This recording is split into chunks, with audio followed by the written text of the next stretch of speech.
नागरमापल्ली साही हत्या घटन स्वामी तंटी काटी फेरार थिबा हत्याकारी स्त्री है गिरफ। गजपति जिला परलाखेमुंडी स्थित नागरमापल्ली साही ठारे चलित मास 8 तारिख दिन एक भड़ा घर युवक मृतदेह उद्धार होता। मृत युवक जनक रायगड़ा जिला गुणपुर निकट माछखुंटी ग्रामर जगदीश मेलेका बोली परिचय मिलता, जहां नहीं परलाखेमुंडी पुलिस घटन तदंत करी पर मृत व्यक्ति स्त्री एही घटनार सन्देह घेर को आसीथिला। पुलिस समस्त तदंत पर आज अभियुक्त महिला हारी रईत को गिरफ्त करी सीन रिक्रिएशन करिछे।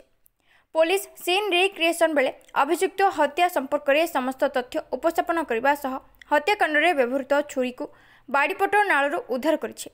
हेले केउ कारणरू स्वामी को हत्या कले से नहीं पुलिस पचराउचरा चली।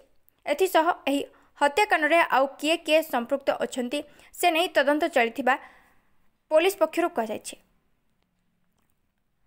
गजपति जिलारो भास्कर स्वाईं को रिपोर्ट, जिला खबर।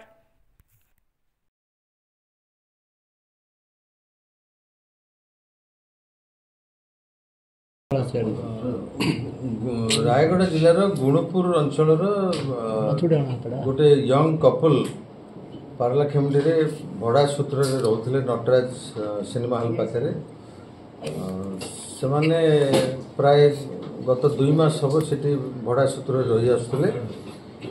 से पुरुष लोकटी गोटे ड्राइविंग काम करती, से रायगड़ा गुणपुर अंचल ड्राइविंग करती एवं तांकर जे स्त्री जहाँ से भल पाई बाहाई थे से कौन सी चाकरी करू नथिले।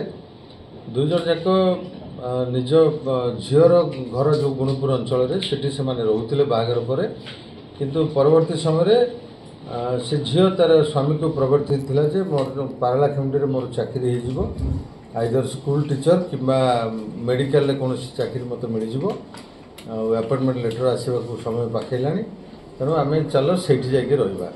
तो से दुई जन जाक प्राय 2 मास हम भड़े पारलाखेमुंडी रोते।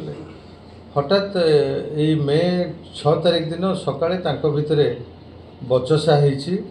दुई जन परस्पर को निजर चरित्र बाबद सन्देह करी निज भीतर गालीगुलज मारपीट एमती होता। तापरे हठात कि 7 तारिख दिन सकाळे से घर दुर्गंध आसुथिबार देखी जे घर मालिक थाना आसी रिपोर्ट करथिले एवं थाना तरफ जाई जेतेबे कबाट खोली देखा मिलला जे से युवक जनक मृत अवस्था मृत डेड बॉडी पड़ी एवं नाकरू प्रचुर रक्तस्राव होता, जहाँकि बेक एवं छाती रे से रक्त गुड़ाक बोईला। संगे संगे तापर इनक्वेस्ट कराइला एवं जिला हेडक्वार्टर हॉस्पिटल को पोस्टमार्टम पठाइला। परवर्ती समय से मृतकंकर तांकर भौणी मृतकंकर माँ मेलका अनुसया थाना रे अभियोग करथिले जे मोर पुओ को मोर बहु मारिदे कुआडे पळै जाइछि बोली।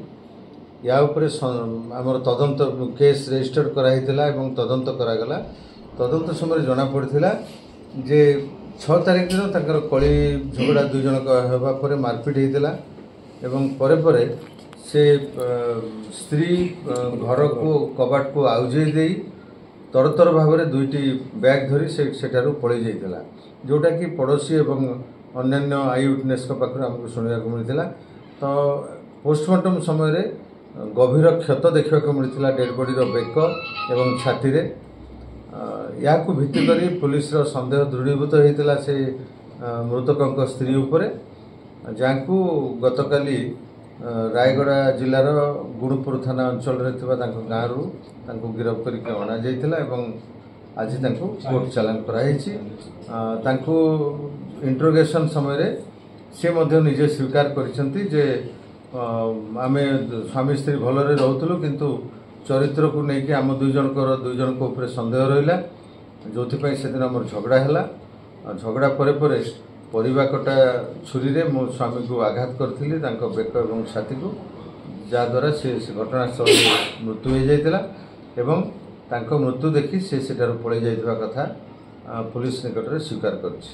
अच्छा, केवल अन्य कौन संपृक्तिर कौन प्रमाण नहीं, केवल जो मुदला होती स्त्री तांकर स्वीकारोक्ति को भित्ति करी एवं पारिपार्श्विक अवस्था तापर तांकर परवर्ती घटना परवर्ती समय तांकर जो कंडक्ट थिला सबू को लेकरी आमे कन्फर्म आमको जना पड़ुची जे स्त्री ही मर्डर करिछि एवं से परिवारटा छुरी मध्य रिकवरी हो सारी से देखा मुताबक ताको आम रिकवरी कर सारी जदि चरित्र से बाबद आमर जदि आवश्यक हम तदंत समय आम तदंत परिसरभुक्त करूँ जदि कहार अन्य प्ररोचना बा कहारी साहाय्य से एभली कांड घटई आईन अनुसार जहाँ कार्यानुष्ठान करने कथा आम करूँ तेज सुधा आम मोबाइल फोन को जबत करूँ मृतकों मोबाइल फोन मुदला का मोबाइल फोन से गुड़ाई तथ्य आमको मिली ता व्यतीत जो छुरी को से अस्त्र भाव में व्यवहार करते स्वामी को मारिबा से रक्त छिटा रही जबत कराई एवं मुदला पिंधि रक्त भिजा पैंट सार्ट और अन्य जिनस को जबत कराई आज कोर्ट चालान करा